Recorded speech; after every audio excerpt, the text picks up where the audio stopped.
Hai. Hei. Apalah ibu kamu ni? Kedekut tu nak tengok anak. Hei.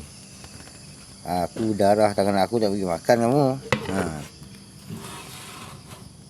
Nah, susu kan ni anak. Tak payahlah nak keluar. Bukan nak ambil pun. Nak tengok je. Ha, luka tangan aku kamu. Tak bagi makan. Cakar-cakarnya tu anak. Dia anak dari susu kan tu. Hai. Dia nak nyusu tu.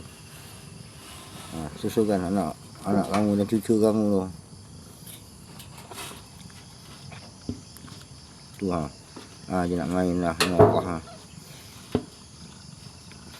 tak nak buat keluar dah. Boleh lah.